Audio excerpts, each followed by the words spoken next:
सबकी सम्मान से भरी करतल ध्वनि के साथ माननीय प्रधानमंत्री महोदय से विनम्र अनुरोध करें।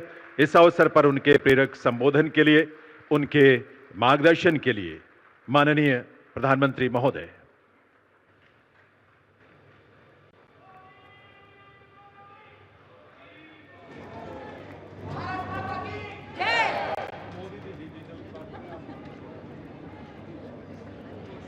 उत्तर प्रदेश के मुख्यमंत्री श्रीमान योगी आदित्यनाथ जी, यूपी सरकार के मंत्रीगण, यूपी भाजपा के अध्यक्ष भूपेंद्र चौधरी जी, उद्योग जगत के सभी साथी, अन्य महानुभाव, देवी और सज्जनों, यूपी इंटरनेशनल ट्रेड शो में आए सभी ट्रेडर्स, इन्वेस्टर्स, एंटरप्रेन्योर्स और नौजवान साथियों का मैं हृदय से बहुत बहुत अभिनंदन करता हूं। मुझे खुशी है कि यहां 2200 से अधिक एग्जीबिटर्स अपने प्रोडक्ट्स और सर्विसेज का प्रदर्शन कर रहे हैं। इस बार ट्रेड शो का कंट्री पार्टनर रूस है, यानी इस ट्रेड शो में हम एक टाइम टेस्टेड पार्टनरशिप को और भी मजबूत कर रहे हैं।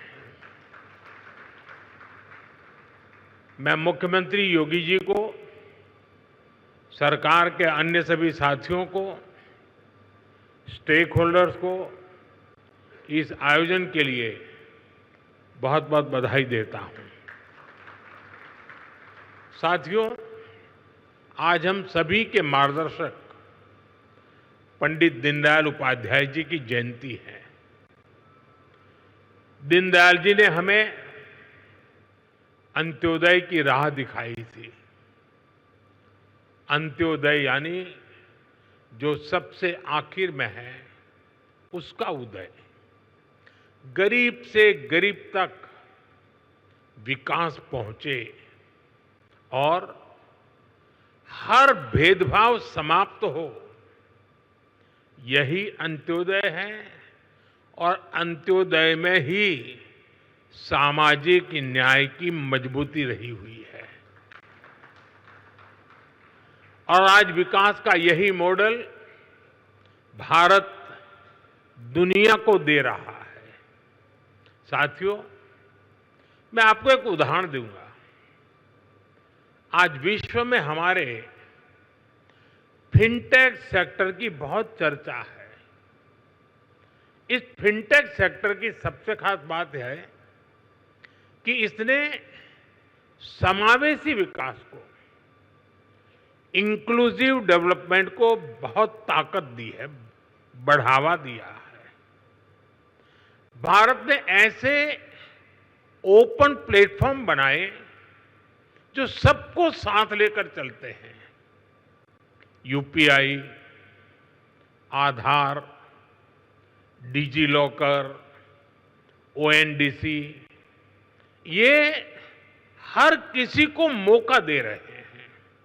यानी platform for all, progress for all.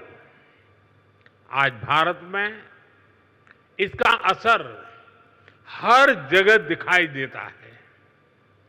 Mall में शॉपिंग करने वाला भी यूपीआई इस्तेमाल करता है और सड़क पर चाय बेचने वाला भी यूपीआई का इस्तेमाल करता है।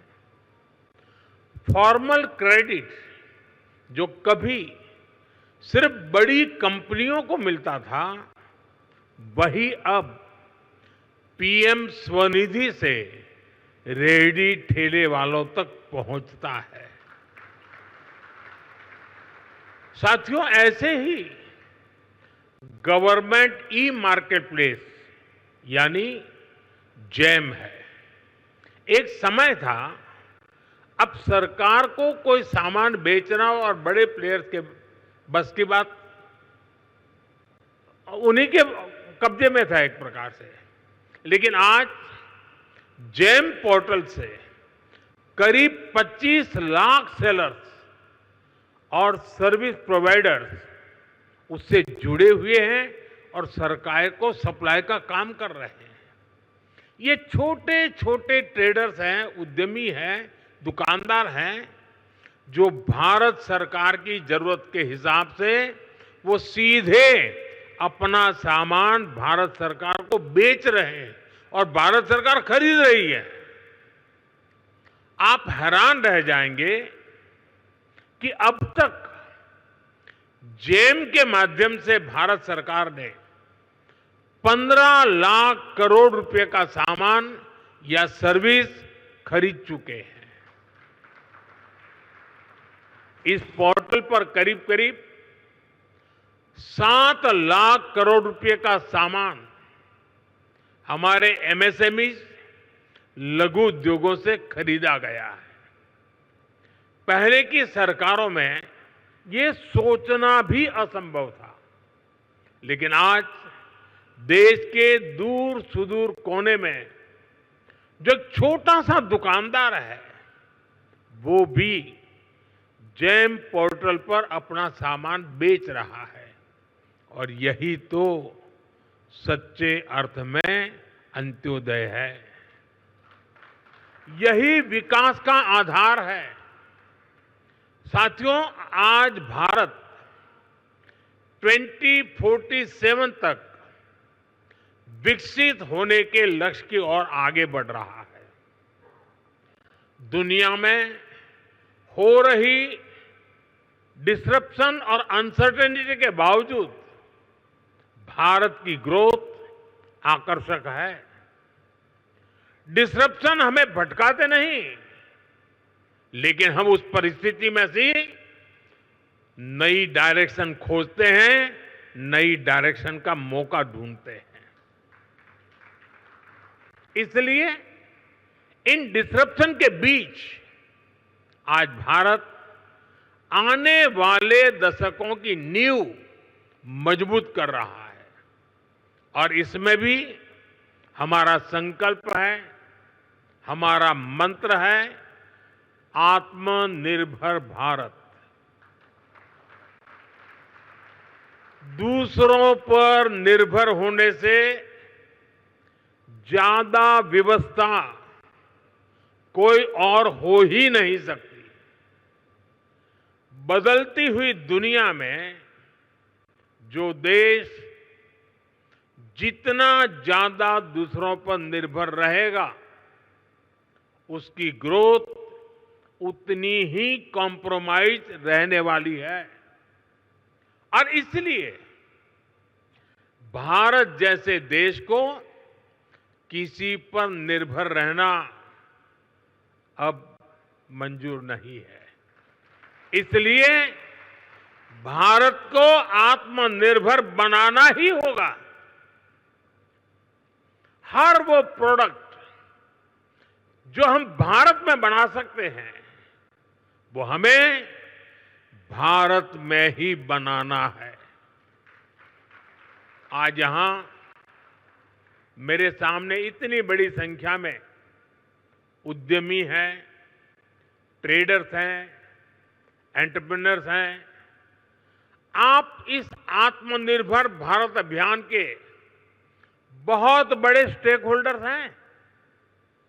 मेरा आज आपसे आग्रह है, अपना बिजनेस मॉडल ऐसा बनाइए जो आत्मनिर्भर भारत को मजबूत, मेक इन इंडिया पर, मैन्युफैक्चरिंग पर कितना बल दे रही है। हम चिप से शिप तक भारत में बनाना चाहते हैं और इसलिए आपकी ईज ऑफ डूइंग बिजनेस के लिए हम लगातार काम कर रहे हैं। सरकार ने 40,000 से ज्यादा कंप्लायंस खत्म किए हैं। व्यापार कारोबार में होने वाली जिन छोटी छोटी गलतियों पर आपके खिलाफ केस होता था, ऐसे सैकड़ों नियम उनको सरकार ने डीक्रिमिनलाइज कर चुकी है। सरकार आपके साथ कंधे से कंधा मिलाकर चल रही है। लेकिन साथियों, मेरी कुछ अपेक्षाएं भी हैं जो मैं जरूर आपके साथ शेयर करूंगा। आप जो भी मैन्युफैक्चर कर रहे हैं वो बेस्ट क्वालिटी का होना चाहिए, उत्तम से उत्तम होना चाहिए। आज देशवासियों के मन में ये बात है कि स्वदेशी उत्पादों की क्वालिटी में लगातार सुधार होता रहे, यूजर फ्रेंडली हो, लंबे समय तक काम आने वाले हो। इसलिए क्वालिटी से कोई भी कॉम्प्रोमाइज नहीं होना चाहिए। आज देश का हर नागरिक स्वदेशी से जुड़ रहा है, वो स्वदेशी खरीदना चाहता है। गर्व से कहो ये स्वदेशी है। इस भावना को आज हम चारों तरफ अनुभव कर रहे हैं। हमारे ट्रेडर्स को भी इस मंत्र को अपनाना है। जो भारत में उपलब्ध है उसे ही प्राथमिकता देनी है। साथियों, एक अहम विषय रिसर्च का है। हमें रिसर्च में इन्वेस्टमेंट बढ़ाना है, कई गुना बढ़ाना है। इनोवेशन के बिना दुनिया ठहर जाती है, व्यापार भी ठहर जाता है, जिंदगी भी ठहर जाती है। और सरकार ने इसके लिए जरूरी कदम उठाए हैं। अब रिसर्च में प्राइवेट इन्वेस्टमेंट के लिए सबको आगे आना ही होगा। ये समय की मांग है। हमें स्वदेशी रिसर्च का, स्वदेशी डिजाइन और डेवलपमेंट का पूरा इकोसिस्टम बनाना है। साथियों, इन्वेस्टमेंट के लिए हमारा उत्तर प्रदेश भी अद्भुत संभावनाओं से भरा हुआ है। बीते कुछ वर्षों में यूपी में कनेक्टिविटी की जो क्रांति हुई है उसने लॉजिस्टिक कॉस्ट को बहुत कम कर दिया है। यूपी देश में सबसे ज्यादा एक्सप्रेस वे वाला प्रदेश बन चुका है। यूपी देश के सबसे अधिक इंटरनेशनल एयरपोर्ट वाला प्रदेश है। ये देश के 2 बड़े डेडिकेटेड फ्रेट कॉरिडोर्स का हब है। हेरिटेज टूरिज्म में भी यूपी नंबर 1 है। नमामि गंगे जैसे अभियानों ने यूपी को क्रूज टूरिज्म के लिए उसके मैप पर ला करके अपना स्थान बना दिया है। वन डिस्ट्रिक्ट वन प्रोडक्ट ने यूपी के अनेकों जिलों के प्रोडक्ट को इंटरनेशनल मार्केट में पहुंचा दिया है। और मुझे तो विदेशी मेहमानों से मिलना होता है तो आजकल मुझे कोई क्या देना है बहुत ज्यादा सोचना नहीं पड़ता है। ये वन डिस्ट्रिक्ट वन प्रोडक्ट का कैटलॉग हमारी टीम देख लेती है, बस उसी में दुनिया भर के देश के लोगों को मैं दे देता हूं। साथियों, मैन्युफैक्चरिंग में भी यूपी नए रिकॉर्ड बना रहा है। अब जैसे इलेक्ट्रॉनिक्स और मोबाइल मैन्युफैक्चरिंग का सेक्टर है,